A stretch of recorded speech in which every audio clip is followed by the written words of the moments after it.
Hey my friends, Tom here with another plein air painting video for you. I hope you enjoy. We are in the still open and remote Rush Valley of Utah's West Desert. Thought I'd show you a little bit of my setup process here. I do work a great deal out of the back of my car. The paint box you see me hooking up to the tripod is one that I made myself, and you'll get a close-up of that later on. In the meantime, sit back, enjoy the video, and see what you can learn.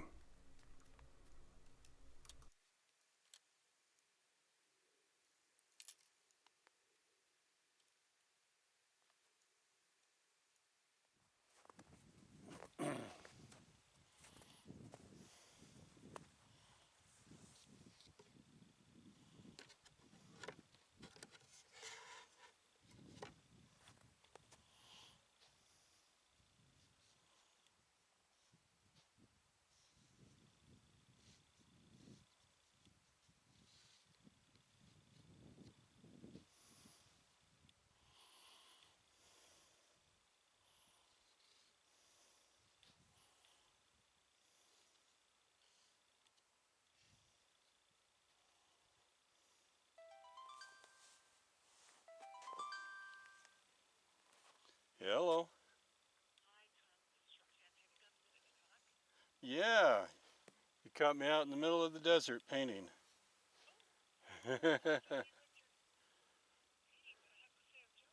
No,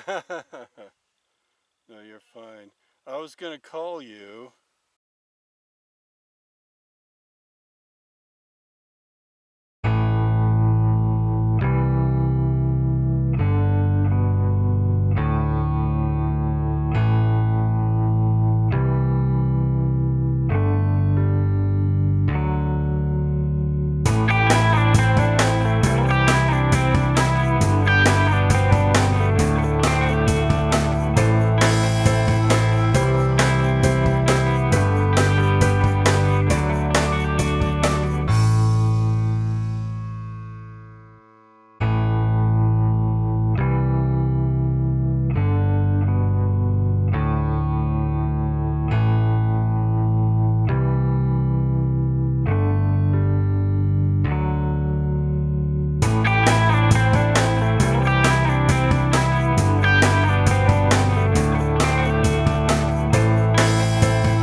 So with my setup here, I'm left-handed as you can see, but I have things like my water sitting on the right side.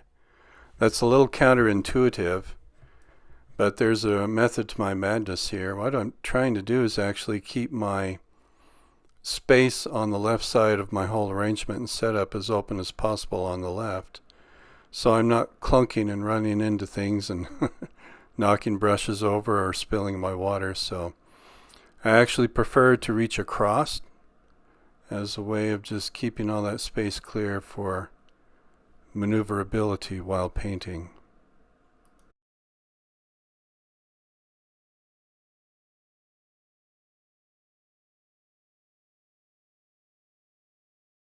So my process is pretty straightforward. Just watching very carefully as I try to control edges with watercolor. It's been said that with watercolor, once you lay down your first stroke of watercolor, it's just a matter of controlling the chaos after that. Sometimes there can be a bit of truth to that. But with experience and practice, the artist gets over it, gets through that. So I'm just laying a little variation into the sky there. Now I'm beginning to work down into the rest of the landscape. After having laid in just some basic washes and tones to get started with, making sure to preserve as much of the white of the paper as I need to depict the snow patterns in the landscape. Now I'm doing a lot of looking up and looking down to see where I need to paint the textures of the cedars and the junipers and sagebrush that is growing. Just watching that and carefully laying it out. Like I've said before, this is drawing, and as you can see, I've got a little stick there to keep my hand up off my work. It's known as an artist's maul stick, and this is something I just made from a stick laying around. Keep it in the back of my car and it works.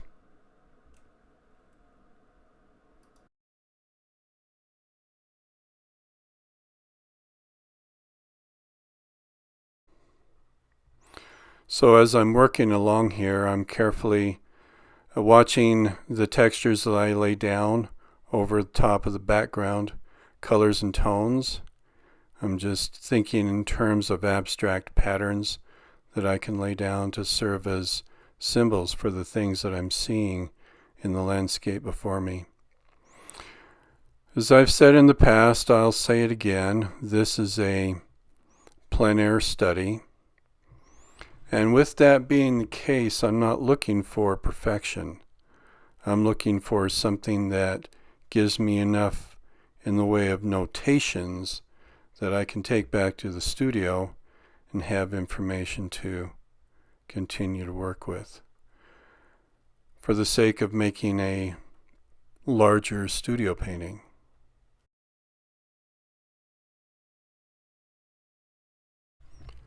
So you might wonder how or why it is that I ended up selecting this spot to paint.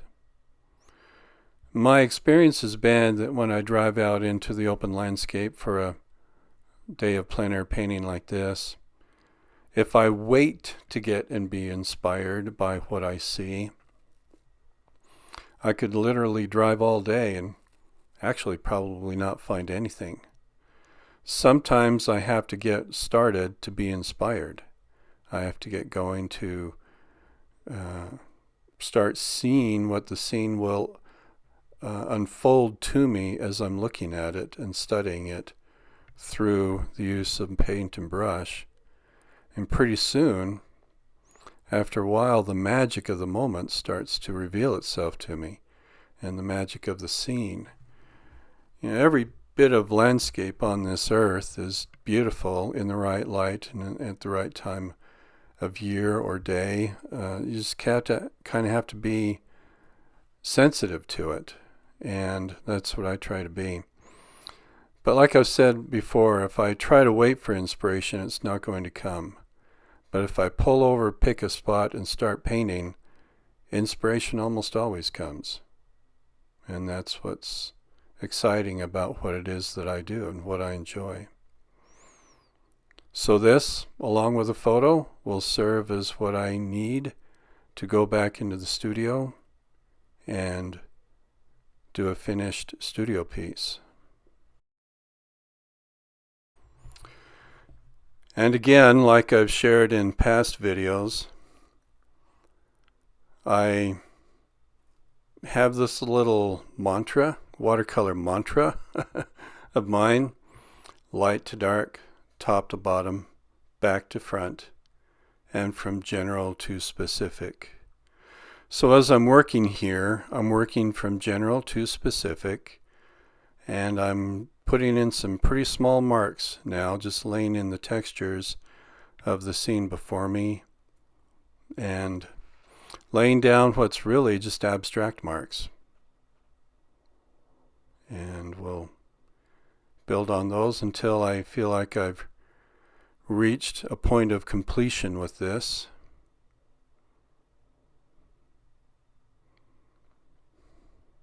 Sometimes I'll pick up that little bit of cerulean blue and put it in the foreground. I just love the color. I love the hint of it that I can see in some patterns of sagebrush. So I like to include that when and where I can.